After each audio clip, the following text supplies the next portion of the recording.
Hello, and thank you for listening. This is Ransomware as a Result of Insecure Software Development by Robert Liberati. This is the second research paper for AIT 613.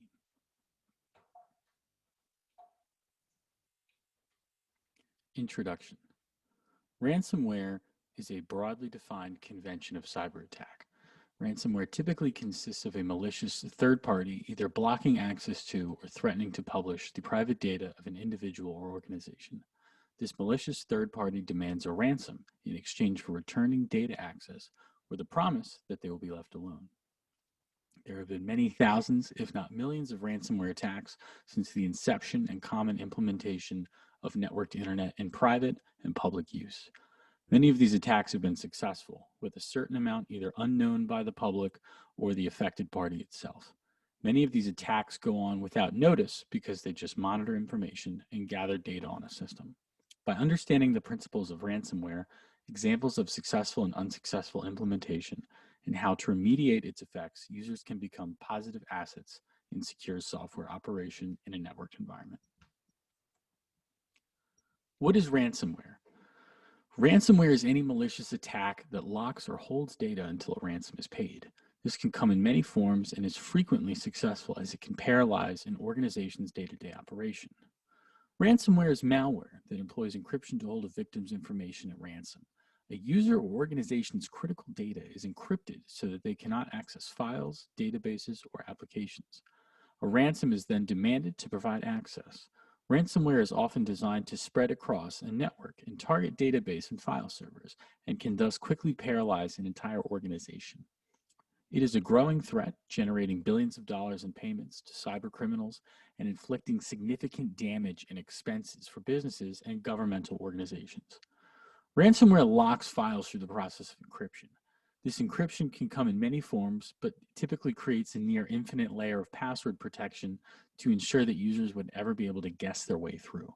Many ransomware attacks use time as an asset in their attack. A hacker or a team of hackers can set time limits for when they will release information or time limits for ransom amounts. This increase in ransom can convince the affected party to act fast, frequently before law enforcement is even contacted.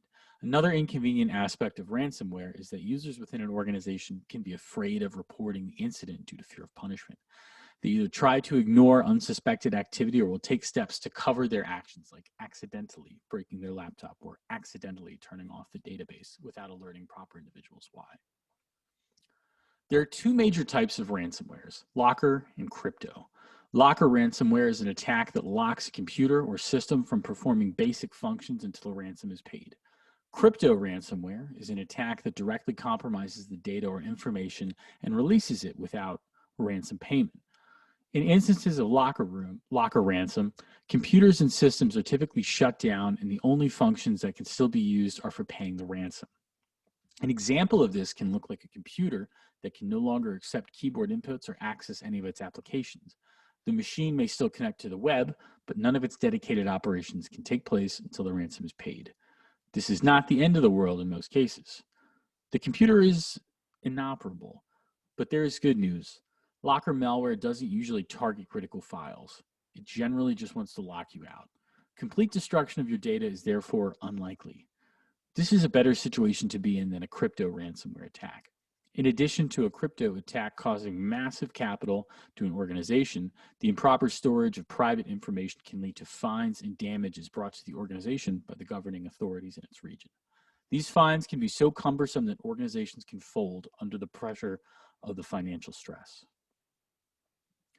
Crypto ransomware attacks typically do not interfere with the system's basic functionality, but can put an organization under serious risk to compromise consumer information.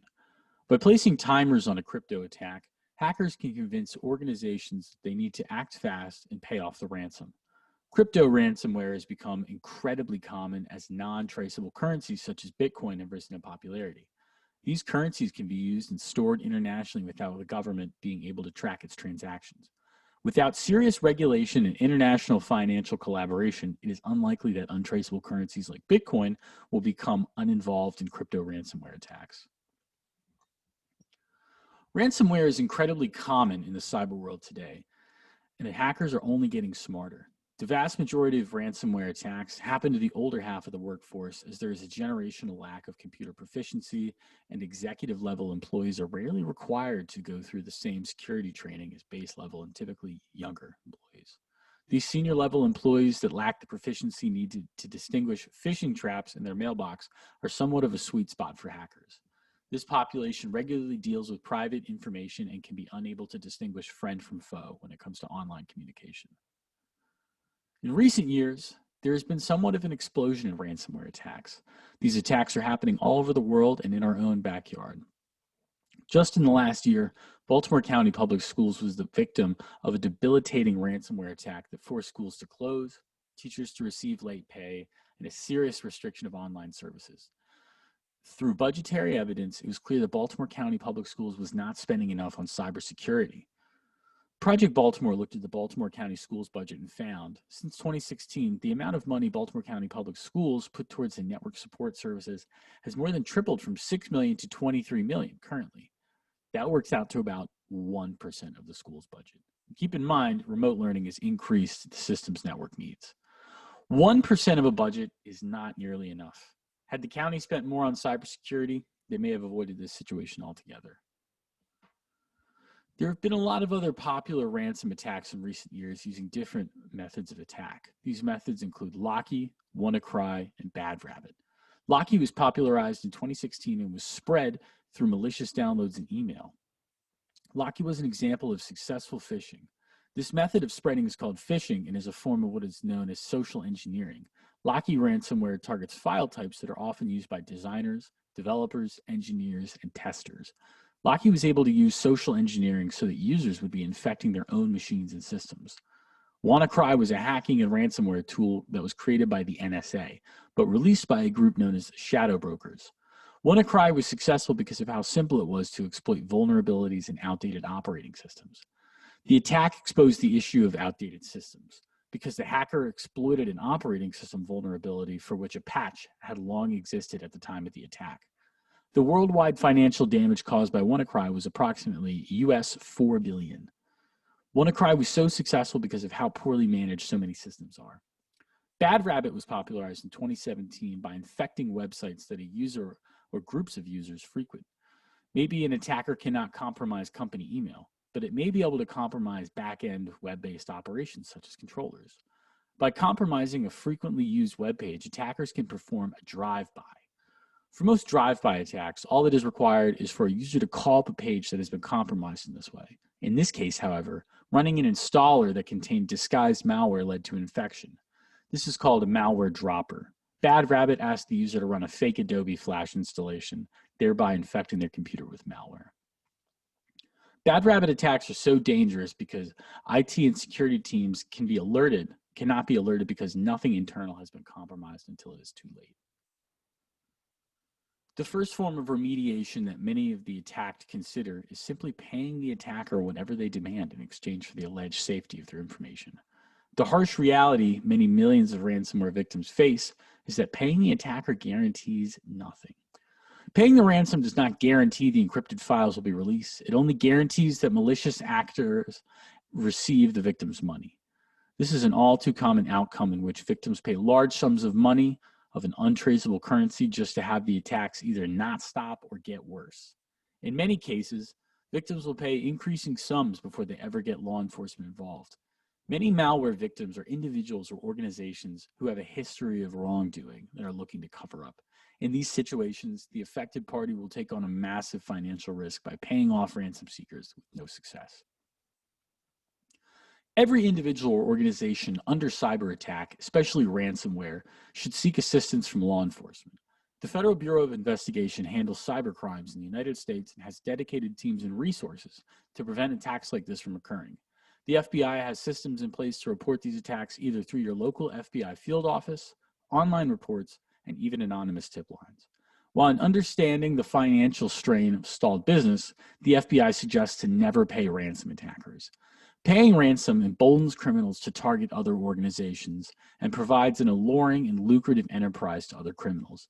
However, the FBI understands that when businesses are faced with an inability to function, executives will evaluate all options to protect their shareholders, employees, and customers.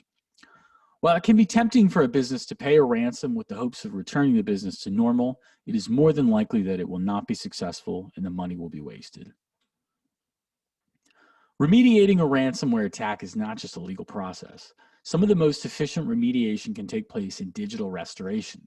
An individual or organization that relies on stored data or information to operate should partake in regular backups to external, inaccessible locations. Scheduled backups as part of regular IT processes within an organization can prevent a ransomware attack from permanently disabling a provided service. It is important to note that a backup is only as good as the safety of the location in which it is being re-uploaded. If an operation requires data to be uploaded to an insecure location, there is no point in re-uploading a backup, as it will become compromised as well. Secure your backups. Make sure they are not connected to the computers and networks they are backing up. The process of securing a backup and its re-upload location is part of every cyber-safe operation continuity plan. In addition to a continuity plan, it is important for organizations to create cyber-secure culture to prevent attacks like ransomware. This can look like regular training, required cybersecurity certificates, and phishing training. Phishing is the largest entry point for Trojan-style attacks in which a malicious individual can input dangerous programming into a system by convincing internal users to download dangerous files into their system. As part of a cyber-secure culture, requiring activities such as OS updates, antivirus installation and updates, and two-factor authentication.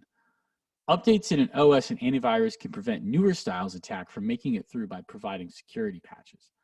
University of Washington provides a simple breakdown of the most important steps you can take as a user to prevent ransomware. Make sure you have the latest antivirus updates on your machine. Keep your operating system updated and patched. Back up your data regularly, making sure you have at least one backup that is not attached to your computer. Don't click on links in email. Don't download unexpected email attachments and scan any attachments you absolutely must open with antivirus. By following these steps, users and organizations can prevent most ransomware attacks. In conclusion, ransomware is and will always be a common form of cyber attack.